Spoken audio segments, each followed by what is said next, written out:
They went to the memorial area where the people have been leaving mementos and so forth in tribute to the fallen African American patrons of the store, and I think some employees of the store also.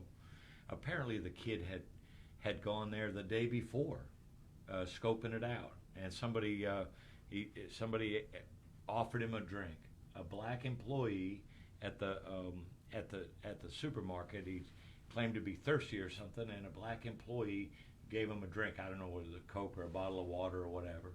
Well, I want to talk to our viewers a little bit about this incident because it's being discussed throughout the country, and the issue here is now many of us are concerned as to whether or not this incident will create a further divide between the races, between the ethnic groups, whether this incident is the one that is really going to make us turn on one another, or is this an incident that could possibly bring us together? And Chris, I'd like to get your thought on that. Are we going to be further divided, or are we going to come together behind this? I don't know if this is some sort of tipping point that could reduce the divisions that are already going on. I can't imagine. I just can't imagine what it must be like for an African American living in this country today, day in, day out, fear. Not only African Americans, but it seems like the vast majority. There's just a veil that's been removed. To my viewpoint, Mr. Garrett, just a veil that's been removed over these last several years. This veil, that's been removed, and it's now we see this hatred in plain sight. Where I think it was somewhat, it was always there, but just hidden before. Well, and it's something that we need to keep hidden. If we can't remove it, let's at least hide it. Mm. Now, tell me about white replacement theory. WRT. Now we're dealing with CRT, critical race theory, in Mississippi specifically, and probably around the world.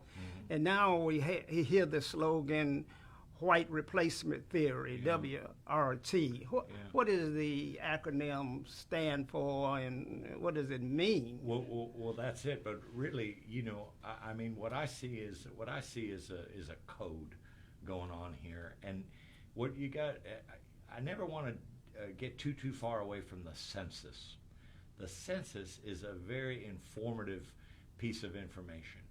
And if you're a white supremacist, or you believe that this country belongs to white people, and you're just stuck on that, and you're watching the census come every 10 years, well, what have you been seeing? You've been seeing what's referred to oftentimes as the browning of America. And there's just so many people in this country, they just can't abide by that. They just can't abide the a nation of immigrants. It's bizarre. Just can't abide by that, and so you see the pushback in all sorts of different domains, all sorts of different aspects of the country.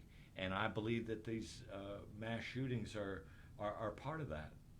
Well, I tell you, we're going to have to deal with this issue because many of us believe that it further divides us. And so now you have to look at everybody with suspicion, suspect. Does this person mean bodily harm to me? And so the good people are caught in the middle, especially in Jackson, Mississippi, where you are now listed as the #1 murder capital in the country, and most of that is black-on-black crime that is occurring. So now I don't know exactly what side of the street to walk down. If I'm walking down the street and there are a group of white boys there, I'm a suspect. And if I'm walking on the other side and there are a group of black boys there, I'm suspect. So it's getting to a point where good people are staying in their house. Yeah, I mean, proceed with extreme caution. And I think, too, the land of the free and the home of the brave, and this is what we've come to, where we're constantly looking in the rearview mirror, constantly looking over our shoulders. And I think that applies with all races, but especially being African Americans, is just how do you navigate this? How do you make sense out of any of this other than this very simple truth is that you just hate me. You just absolutely hate me. Well, we're going to switch gears a little bit now, and we're going to move more on a local scene. We wanted to talk about that issue in Buffalo, and we want to talk a little bit before we switch to the incident in California. I don't have all of the information on that shooting over there. Chris, can you share with us? I'm really not. I've heard bits and pieces, Mr. Garrett, but I really can't speak about that today. I understand that the young man that did that shooting was of Asian descent, that they were concerned about the fact that the Asians were feeling like they were being replaced. And I think that the Presbyterian Church where the shooting occurred was basically members of that ethnic group. And so we have all of these hate crimes, blacks against blacks and Asians against Asians, and we're at a civil war in this country. And at the heart of this matter is gun control. And gun control is something that this country is divided upon. The Second Amendment. It's what does the Second Amendment say, and what was it intended to do, Chris? The right to bear and keep arms, but this is hundreds of years ago. I mean, it was a different era at that time. I mean, they didn't have when the Second Amendment was written, they didn't have automatic weapons. They didn't have bump stocks. They didn't have expandable clips where you could, you're talking about just ungodly amounts of firing that you can do. It was very basic. When you're talking about muskets and loading. How do you say you can remember the story, the pictures and all that. But this is a whole different era. But everybody wants to hang on to.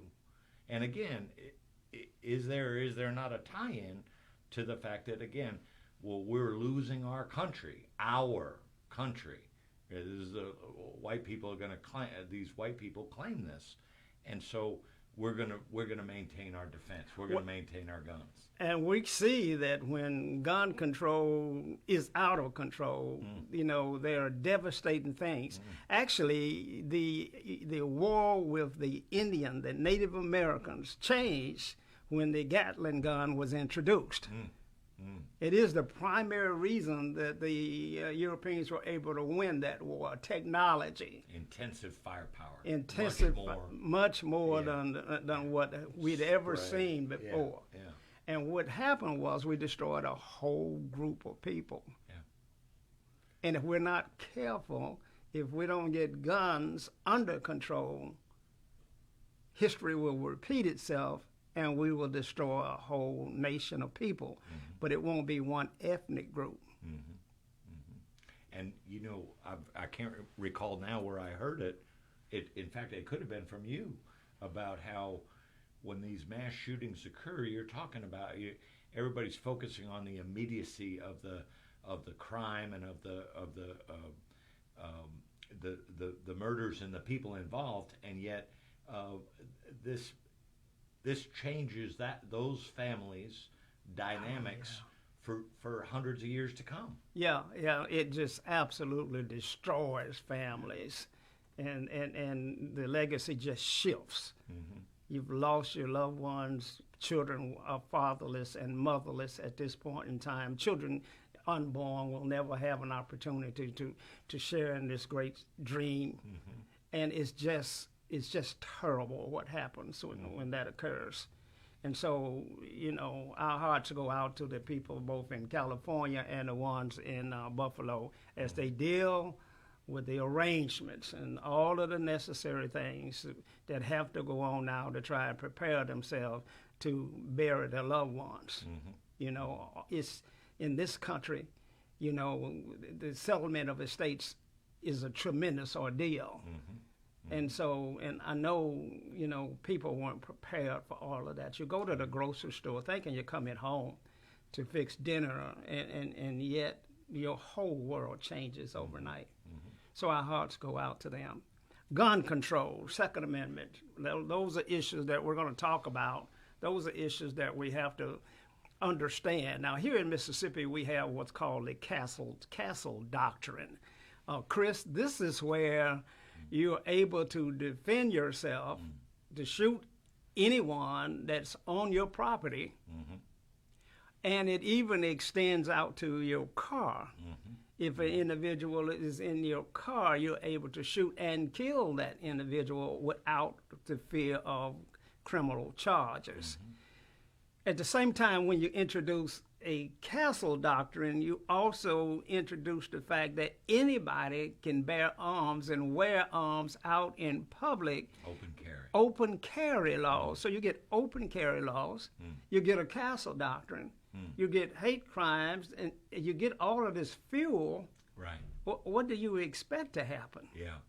I remember just a few weeks ago, I was waiting at line to pick up a pizza at Pizza Hut, and there was a young man in front of me. I don't know if he could have been 22 or 23 years old, and I was just looking around the place or whatever, but something caught my eye, and I looked down, and there was the butt of a pistol sticking out of his pants pocket. I mean, he ended up picking up a whole bunch of pizzas and all, and out the door he went. For all I know, everything was, there was no foul play or anything like that. But it just shocked me to see the gun right out there, openly displayed. I mean, you in fact can strap on like a Wyatt Earp in the old West and put your gun in your holster and strap it down and walk the streets in Jackson, Mississippi today. Yeah. And I don't know how. To think that that's not going to contribute to all these shootings is, it's just really narrow-minded. Why do you think the legislature would do something like that? Well, why do they do? Why do they do what they do? It's just, I mean, I think it goes back. I think it goes back to this. Nucleus isn't the right word, but this grouping of people, and certainly the Deep South is not alone. There's these critters in other parts of the country, but they think this is their country, and damn it, they're going to defend themselves. That kind of mentality. Well, that kind of mentality is going to create a lot of pain in our communities and in our cities. Yeah. And Mississippi is always last in everything, but first in open carry. Open carry. First in the denial of history being taught in their schools, and the critical race theory is banned in Mississippi. We're banning something that didn't even exist. No one was teaching history in Mississippi. And you asked earlier about the are we in a different period? Are people starting to see? Are we more divided, less divided?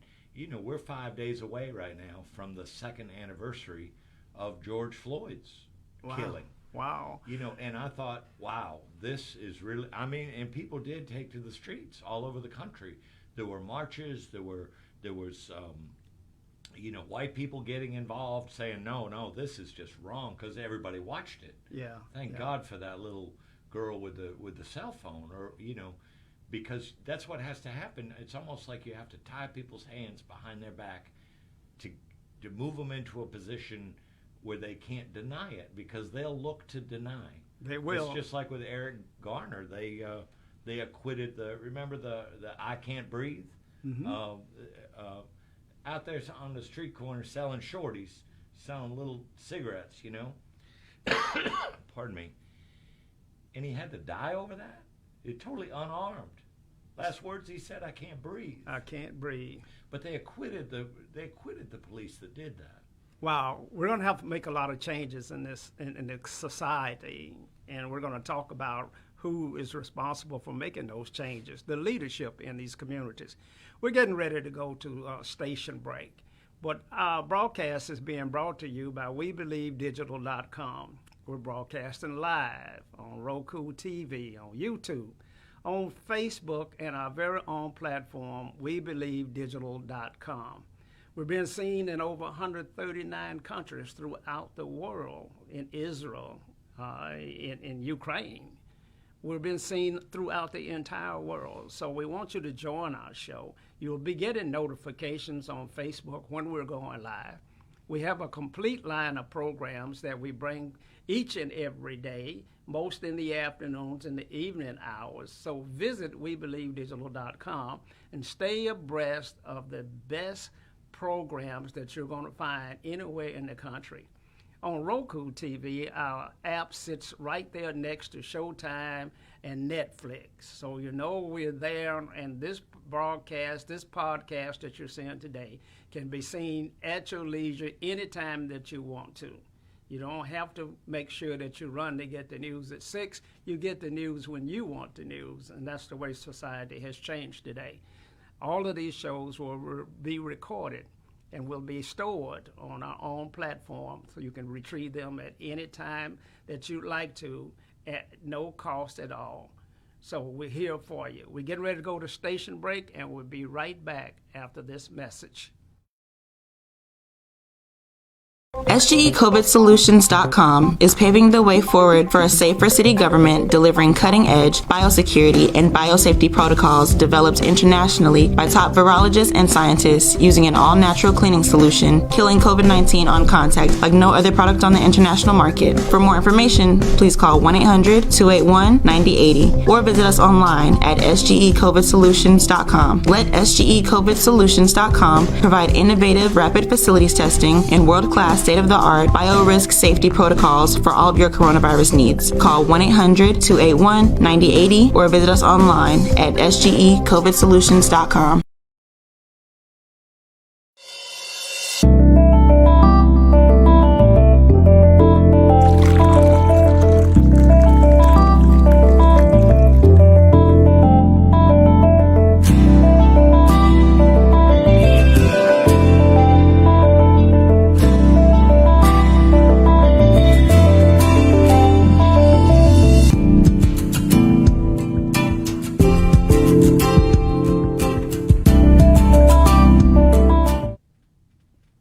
We're back. We're broadcasting live right here from Jackson, Mississippi on WeBelieveDigital.com. We're being seen on Facebook, Roku TV, on YouTube, and our own platform, WeBelieveDigital.com. You can find us there, and we're being seen throughout the entire country, over 139 countries, and all throughout all social media. We're bringing you news that you can use, things that will stimulate the thought concept and the process. We got to start talking to one another. There are things happening in our community that if we don't get control over today, we won't have an opportunity to get control over it later. Once the horse is out of the barn, it's much more difficult to get him turned around. And so we're at a critical time in our history. Now here in Jackson, Mississippi, we have a city that's 85% African American. We have a government that consists of an African American mayor, 7 council members, 5 which are African American council people. You know, the economy in Jackson is tremendously important to us. 42% of African Americans in the city of Jackson live below the poverty line. That's critically important to understand that. And where you have high poverty, statistics show that you have high crime, that kids drop out of school, that poverty is the root cause of many things that go on in our city. Our city has the unfortunate distinction of being the murder capital of the world. I think only behind St. Louis, number 2. Maybe number 1. And so poverty, we believe, is a part of that. Jackson's economy.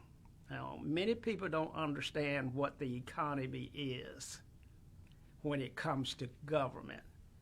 And so we're going to take a little time and we're going to try and define the economy for those that really care and want to know. The economy consists of when a dollar is spent. A dollar is spent with someone. That's the beginning of economy for the person that the dollar was spent with. So every time you spend a dollar, it is to the benefit of someone in the economy. If you don't spend the dollars in the communities in which you live, then you have no economy. So African Americans in Jackson, Mississippi, when you look around and you see that there is not an African American owned restaurant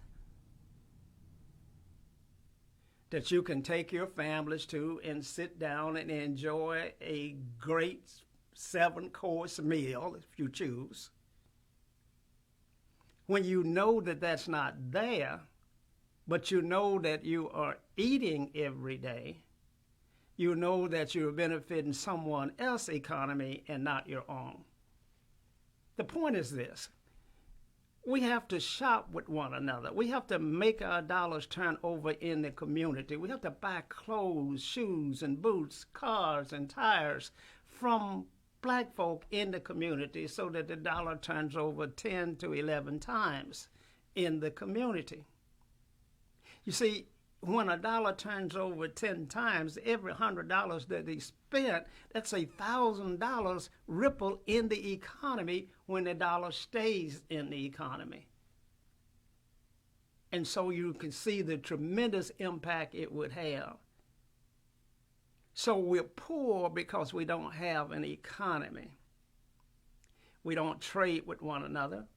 We don't buy from one another. We don't support one another. And therefore, we are poor and broken. Now, that's part of the economy. Now, the other part of the economy that we got to focus on as well is, why was government created in the first place?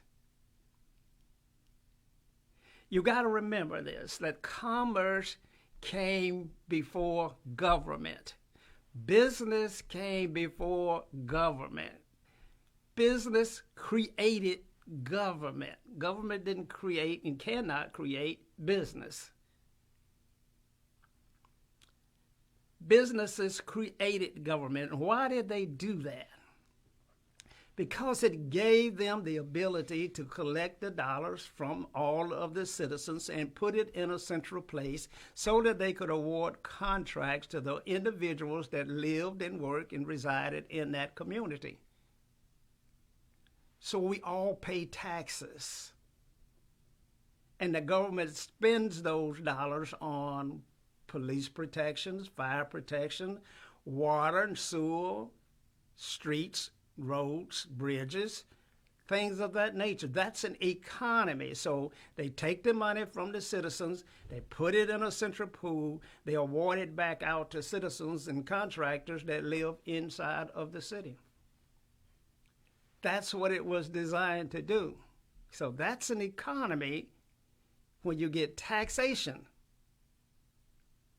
But what's happening in the African American cities is that we're getting taxation, but we're not getting representation. The dollars are not being spent inside of the community where the dollars are coming from. Our government are spending the dollars outside of Jackson.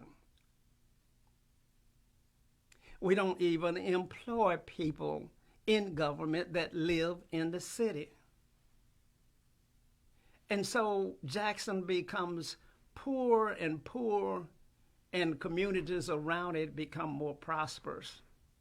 They're cleaner. Their streets are better. They have every outlet known to man that they can shop in to make the dollars turn over. But in Jackson, there's nothing. And so recently, when the government had an opportunity to say, okay, it's time for us to start spending dollars in our community with our own people and stay in compliance with all of the laws that are put in place by the state, to award a contract to an African-American firm to pick up garbage in its city. A novel idea. An African-American council voted down the award of the contract to the African-American firm on 3 separate occasions. here in Jackson, Mississippi. Waste Management, a national firm, had the contract for over 35 years. That's $400+ million that they've extracted out of the community over those 35 years. And there is no footprint that you can find that they even exist here. They're not supporting programs. They're not advertising on African American media. They're not advertising on podcast shows like this and supporting We Believe Digital. There are no parks in there that are the Waste Management Park. There's no tech center from Waste Management that you can find, and yet they've taken over $400 million out of the economy. And African Americans voted to deny that opportunity to a black contractor. Chris, you're going to help me understand what has to be wrong with an individual or individuals that cannot see the benefit of spending the tax dollars with the people that they collected it from in the first place. Help me. You know, I know it's probably an older axiom, but the concept of who's buttering your bread? Because how could you be raised here, live in this area, achieve certain qualifications and so forth to to be able to run a successful campaign for city council and not know about the economics of Jackson? I mean, it's not. How could you do it? So you have to do it. I mean, you have to have that knowledge that you've just been speaking about the economy. So to then vote against that, to just buck that completely, I just can't help but think your bread's got to be buttered by somebody else. Why? What's motivating you to do that? Now, some people say they really are opposed to the mayor. And it's not about the contract itself. It's about the fact that the mayor presided over if the mayor wants that, if the mayor, wants to call it Monday, they want to call it Tuesday. If the mayor says it's a sunny day, they say it's about ready to storm. They just resist any advancement that the mayor's trying to bring to the city. I've heard that repeatedly. Well, Chris, you can't have a personal agenda that outweighs the benefit to the 150 to 200,000 citizens that live in Jackson, Mississippi. If I've heard the comments that if it's not broken, why fix it? Right. If you can't see that it's broken, right. If you can't see the high poverty levels in your city and understand that the role the economy plays, if you don't think that's broken, right. Why would you ever want to be in a leadership role? Well, I think, Mr. Garrett, and I don't want to go too far afield here, but, I think it has to be a me mentality. It's not a servant leader mentality. If these people were servant leaders, they'd be yelling from the rooftops to get black companies more invested, more involved in the contracting process. But you're the one that taught me, what has it been, 9 months ago or 8 months ago or something like that less than 5% of the contracts for goods and services in Jackson, a city of 85% African Americans, go to African American firms. So it seems to me that these council people should be jumping, screaming from the rooftops to make sure that African American firms are getting business in here, and they don't do that. They don't do that, and it's a dilemma, because on the one hand, when we had all white leadership, we were getting fewer contracts. The numbers were very poor, less than 5%. Mm-hmm. And then when we saw the great change, after this tremendous sacrifice of Martin Luther King and Medgar Evers and Vernon Damer and Fannie Lou Hamer, after the tremendous sacrifice that our ancestors fought for, gave us the opportunity to elect our own. Mm-hmm. And once we elected our own, our numbers went down. And so there's got to be some psychological warp thing that's going on here.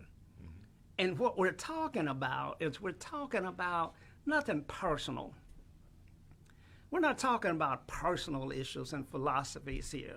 I know every council person in this city. I know them well. I know their families. I know where they came from, where they went to school. And so it's not personal.